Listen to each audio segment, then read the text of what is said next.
Oh, somebody just got ran over. They're under that car. They're under your car. They're under your car. They're still under your car. Bro, reverse. Look, reverse. Reverse. That has to be her head though. Like, I know y'all see this. That has to be like the head in between the car getting pulled all along. That has to be the head. Oh, she's dead. Oh my God. At 4:40 in the morning on November 15th, 2025, downtown Dallas was still buzzing with the tail end of Friday night energy. The clubs were emptying out. Friends were laughing on sidewalks, and the neon lights of Elm Street painted everything in shades of blue and red. Then, in an instant, everything changed. A young woman tripped. She fell into the street. And within seconds, 23-year-old Aya Knox was trapped beneath a car, her life slipping away as bystanders screamed for the driver to reverse. By 5:18 that morning, she was gone. What seemed like a tragic accident has left a community shattered, a family destroyed, and questions that still echo through the streets of Dallas. If you're already hooked and you want to dive deeper into stories like this that demand attention and justice, hit that like button right now. Subscribe to CrimeLab Report and smash that bell icon, because missing out means these cases stay in the shadows longer than they should. We're here to shine a light on what happened, to honor the victims, and to ask the hard questions. So let's get into it. Aya Knox wasn't just another face in the crowd. She was someone's daughter, someone's sister, someone's friend. Born on September 4th, 2002, Aya grew up right here in Dallas, Texas. She graduated from Lakeview Centennial High School in Garland and had big dreams for her future. She wasn't chasing fame or fortune. She wanted to help people. Aya worked at a local medical clinic and was actively pursuing a career in nursing. Those who knew her said she had a passion for the science, for the care, for the people she served. She took pride in her work, and it showed. But Aya was more than her job. She was known around town as the Queen of Dallas, a nickname her family and friends gave her because of how loved she was. Yeah. Hey, come back. It's my turn, but I'm gonna throw it to the house. I'm gonna say I love all of y'all, and ain't nobody good as y'all. Her aunt, Nakia Clay, said it best when she told reporters that family meant everything to Aya.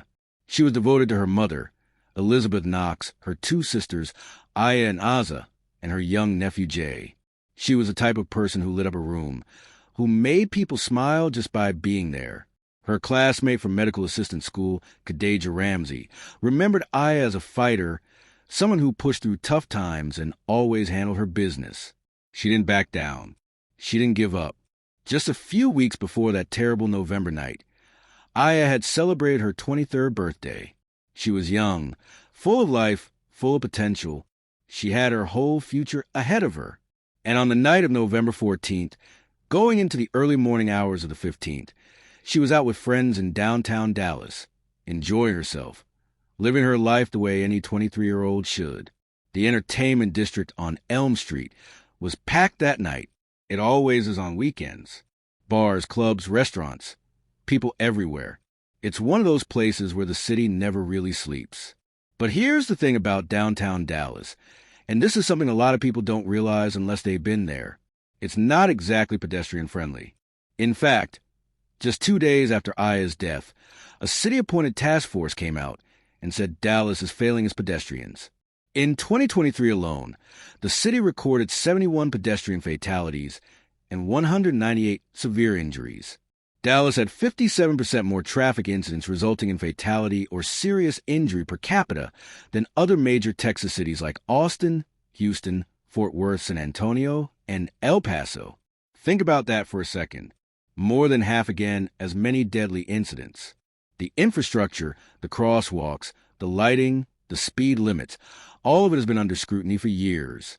And on November 15th, Aya Knox became another name on that devastating list. Now, before we go any further, I want to take a moment here because what I'm about to share with you next is the actual sequence of events as they unfolded that morning. We have eyewitness testimony. We have the timeline. And we're going to walk through exactly what happened step by step. So in just a moment, we're going to play for you the full account of how it all went down, including the chaotic moments captured by someone who was there, who saw everything, who tried to help. It's raw, it's intense, and it's the truth. Stay with me. It was an accident. She tripped, like right there, and then ran over and dragged. The driver did not see or feel anything, especially not in that damn big ass car. He didn't see her or feel it while he was driving, but whenever he got all the way up there, he stopped, ran out of the car, and was looking around like, what the fuck is happening? Oh, somebody just got ran over. They're under that car. There's someone under your car. They're under your car. They're still under your car. Bro, reverse. Look, reverse. Reverse. They're under your car. Reverse. Reverse. Yo, reverse. Call the police. Reverse. They're under your car, bro. Oh my God. Look, a trail of blood, y'all. This man done ran over this person. Oh no. And that has to be her head though. Like, I know y'all see this. That has to be like the head in between the car getting pulled all along. That has to be the head. Oh, she's dead. Oh my God, she's dead. They're putting the tapes. Y'all, she died. They're putting the tapes. I know y'all see them putting these fucking tapes. This girl fucking came running to the street, tripped, got ran over, and got dragged, yo. She got dragged and now she's dead.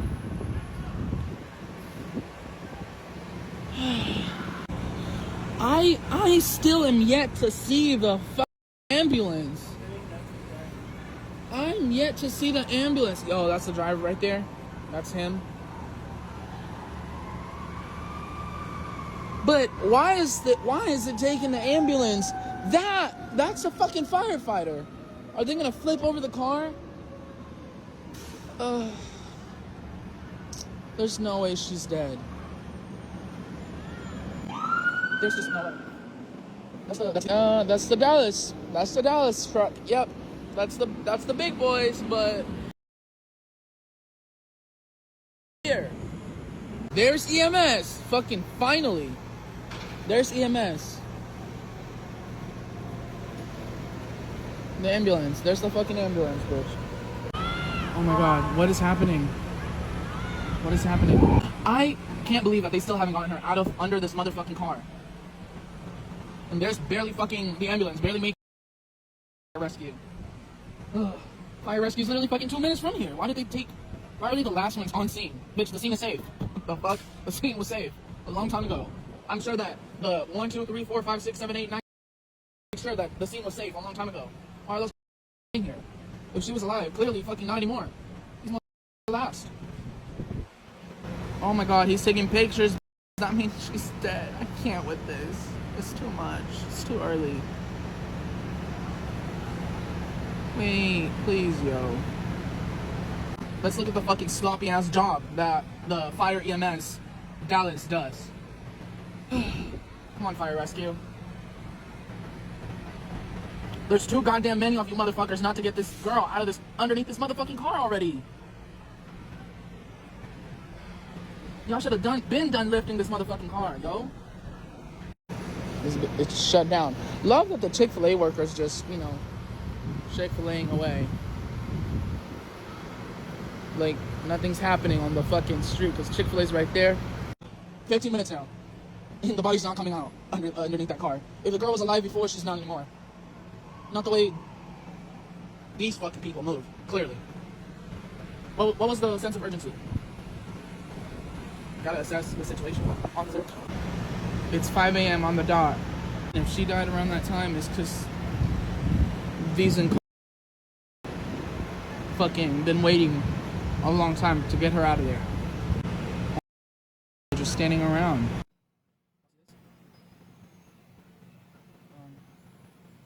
She's out, but she's out, but sleep. Looks like she's knocked out, but oh my god, why did they put? Oh my god. Yo, this is terrible. This is terrible. That's too damn many fucking people.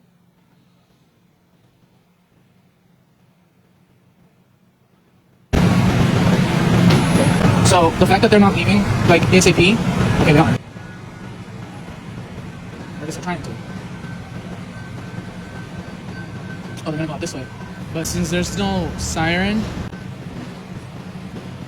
and it's just the lights, it more than likely means that she's deceased, and it's non-emergent, so they don't need to hurry back to the hospital.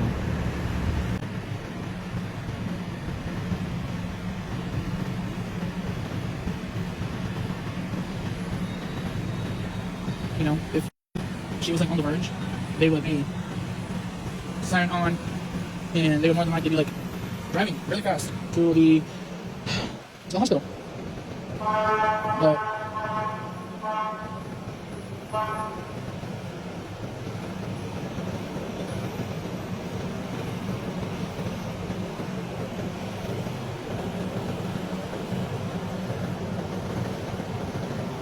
I don't know. Let's see, I'm just slowly driving away.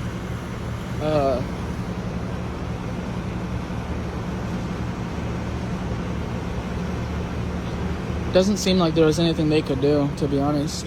At that point, she must have already been deceased by the time they got there, or on the verge. But hey, I'm sorry for y'all's loss, because this is tough. Real tough. Around 4:40 that morning, Aya was near the 1500 block of Elm Street. We don't know exactly what she and her friends were doing in those final moments before everything changed. But what we do know comes from someone who was there, someone who watched it all happen in real time. According to the eyewitness account, Aya was moving near the street when she tripped. Just a simple trip, the kind of thing that happens to all of us. But the timing was catastrophic. She fell directly into the path of an oncoming vehicle, a large car that was driving through the area. The driver didn't see her. Think about that for a second. You're driving through downtown. It's nearly 5 in the morning. The streets are still busy, and suddenly people are screaming at you to stop to reverse. But you have no idea why. Witnesses on the scene were yelling, trying to alert the driver that someone was underneath the car. They kept shouting for the driver to reverse, to back up, but by that point Aya was already trapped beneath the vehicle. The eyewitness described seeing a trail of blood, described the absolute horror of realizing what had just happened. Can you imagine being there, watching that unfold, feeling completely helpless? The driver eventually stopped the car and got out, and according to the witness, the driver seemed completely confused, looking around trying to understand what everyone was yelling about. This wasn't someone fleeing the scene. This wasn't someone who knew they had hit somebody and tried to get away. The driver stayed right there. And here's where this gets even more heartbreaking. Emergency services were called immediately, but the response felt agonizingly slow to those watching. Police arrived relatively quickly and secured the area, but fire rescue and EMS took longer to get there, even though they were reportedly only about 2 minutes away from the scene. When first responders finally arrived, they had to use specialized extrication tools and airbags to lift the vehicle off of Aya. This wasn't a quick process. The witness who recorded everything expressed frustration at how long it seemed to take, how many people were standing around, and questioned whether more could have been done faster. Now, we have to be fair here. Emergency responders are trained professionals, and extracting someone safely from beneath a vehicle requires careful procedure to avoid causing additional harm. But in those moments, when every second feels like an eternity, it's understandable why bystanders felt desperate and helpless. Aya was eventually freed and transported to Baylor University Medical Center at Dallas. The ambulance left without sirens, and the eyewitness noted this as a sign that Aya had likely already passed or was beyond saving. At approximately 5:18 that morning, just 38 minutes after the initial incident, Aya Knox was pronounced deceased, 23 years old, gone in an instant. So where does the investigation stand now? The Dallas Police Department has kept this case open, and as of late November 2025, they have not released the driver's identity publicly. The driver cooperated fully with authorities, remained at the scene, and has not been charged with any crime. Investigators have been reviewing all the factors involved, including whether speed, distraction, or impairment played any role. But from everything we know so far, this appears to have been a tragic accident. Sometimes there's no villain in the story. Sometimes it's just a series of unfortunate moments that collide in the worst possible way. But that doesn't make the pain any less real for Aya's family. Her mother, Elizabeth, her sisters Aya and Aza, her nephew Jay, her aunts Nakia and Yolanda, they're all left to pick up the pieces of a life cut impossibly short. On November 28th, family and friends gathered for a viewing at Golden Gate Funeral Home in Dallas. The next day, November 29th, they held her funeral service. People wore shirts that read, "The Queen of Dallas." They lit candles. They released balloons. They shared memories of a young woman who wanted nothing more than to help others and be there for her family. This case forces us to confront some really difficult questions. How do we balance accountability with the reality that sometimes terrible things happen without anyone being at fault? How do we make our streets safer for pedestrians so that tragedies like this stop happening at such alarming rates? And on a deeper level, how do families find peace when there's no one to blame, no justice to seek, just an empty space where someone they loved used to be? What would you do if this happened to someone you cared about? How do you move forward? Grandbabies, uh-oh. Okay, go say a prayer now. That's for you, Aya. Hey, Listen up. Misty's finna say a prayer. Is y'all ready? Is everybody ready? Yeah. Okay, Okay, I'm gonna try to Pink stand up. candles I'm for trying to Aya. do it without crying. You got it, baby. All right, everybody bow our heads. Lord, no, we don't have to. You have to say it after me. It's okay, but you can repeat me if you want to, baby. I love you. Lord, as we light these candles, we ask you to surround us with your love and light. May the flames be a symbol of the love and the life that we remember today. And may they bring warmth and comfort to our hearts. Guide us through this time of sorrow and fill us with your peace. That we may not be overwhelmed by our loss, but have confidence in your goodness and strength for the days to come. Grant us your grace and let your light shine through us to brighten our world. Amen. Amen. Ooh, we releasing our balloons? Are we releasing them? I didn't get a balloon. It's okay. Here, baby, you can have this balloon. Oh, Okay, when y'all ready, Don't let it go until they say so, okay? What did you say, Micaiah? thank you. oh, they didn't like my candle. Two people with their balloons. Why is nobody letting us go? 1, 2, 3, let's let our balloons go. Everybody release. We love you, Aya. Love you. What's wrong, baby? Who was that? She mad because she wanted a balloon, but she done let two. She done let two go.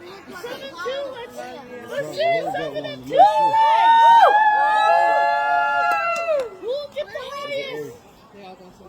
We'll get the highest. Two's in the lead.